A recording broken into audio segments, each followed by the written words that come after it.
Hello and welcome to another edition of Diamond Hawk Talk right here at Brooksfield, UNCW Seahawk baseball. Our focus here, Mike Vaccaro joined by the head coach Mark Scaff. And Coach, it's about that time now, conference tournament this week in Charleston. But before that, you guys, a top seed, regular season champs, the preseason favorite to win it. How hard was it this year to actually win it during the regular season, especially since people were kind of gunning for you this year?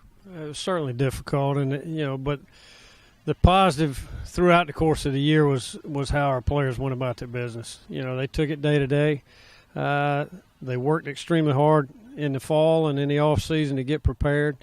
Came into the year with some confidence and have played the majority of the days with confidence, and not just confidence in themselves, but confidence in each other, and have competed extremely well and found ways to get it done.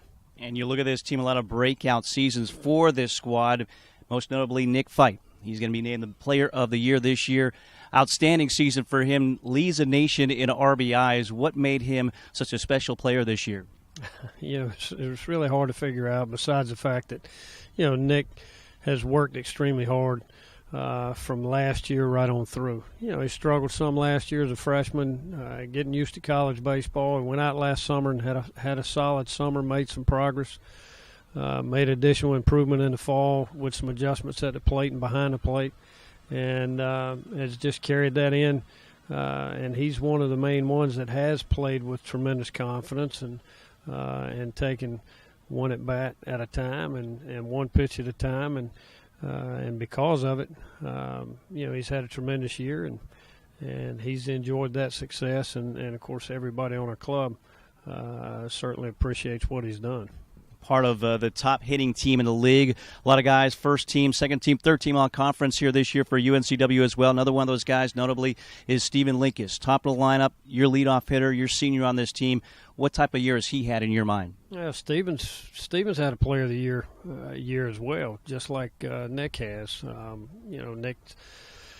Nick's year is a little bit different, hitting in the 4-hole, and his power numbers are different than Stephen's, but now you look at what Stephen's done, leading the league and leading the country in runs scored, and where Nick's led the country in RBIs. But Stephen set the table for the rest of our lineup and really generated a lot of excitement every time he rolls back to the top. And it's not just him either. You can roll right to the 2-hole with Brian Mims and the tremendous year Brian's had as a sophomore, and then Gavin and Nick, and right on down the line with Casey and Stack, and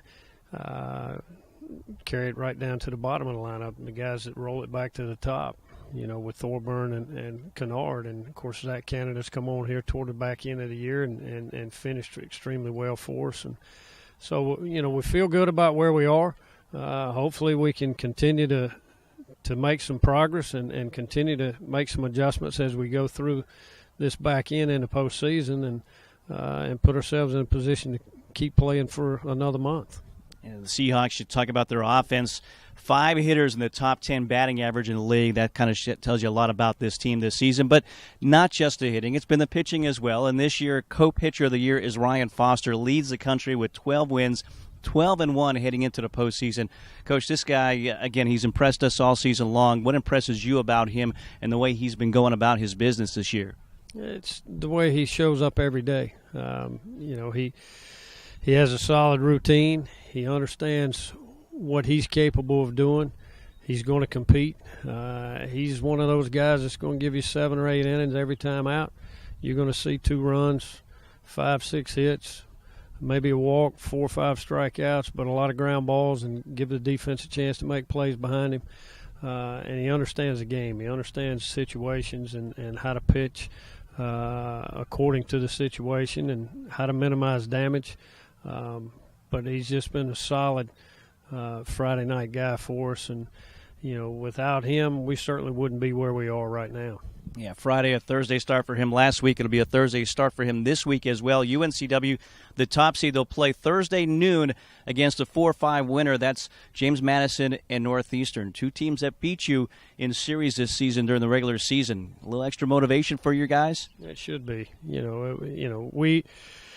We're going into a conference tournament just like the rest of them to try to win this thing, and Northeastern played well against us up at their place, and James Madison did the same thing 2 weeks ago at their place. And, we know that we can play much better than we did against those two opponents. And, we're looking forward to competing in a conference tournament in a different venue. And, with Ryan on the mound, the opening day for us, we feel like we're in pretty good shape. And, the guys play well behind him. They stay ready to make plays behind Ryan. So, we're looking forward to first game on Thursday. And again, going to a venue where you won it last year as well, is that a plus to go back there and have so many guys familiar with the setting? I don't know how much of a plus it is, besides the fact that we did have some success there. And anytime you're playing in a venue where you had success, you should feel a little bit more comfortable and more confident. But this is a different club, and it's a different type ball club than what we had a year ago. So we're still going to have to play it pitch at a time and make plays. We're going to have to throw strikes. We have to compete on the mound and at the plate. But if we can maintain what we have done throughout the course of the year, I like our chances. And, oh, by the way, this guy, 7-time CAA Coach of the Year. Coach, congratulations getting that honor once again for you. It's going to be special to do that with this team this year. The reason coaches get awards is because of what the team does, and it's a team award. The players have played extremely well. The assistant coaches have done a phenomenal job preparing players. Murph in the weight room, Zach keeping guys healthy, and everybody's played a part in it. And that's the reason you have Coach of the Year awards. They're not coach awards. They're team awards. Well, congratulations on that. Again, UNCW taking on either Madison or Northeastern at noon on Thursday. We'll have all the games on the Seahawk Digital Network. We'll start with that game. 11:45 will be our airtime. Hope to have you join us from Charleston. Coach, best of luck. Thank you, Mike. Again, the Seahawks look to repeat as conference champions, having won it last year. We'll see what happens this week in Charleston. Hope to have you join us on the Seahawk Digital Network. For Mark Scaff, I'm Mike Vaccaro. Thanks for joining us for another edition of Diamond Hawk Talk.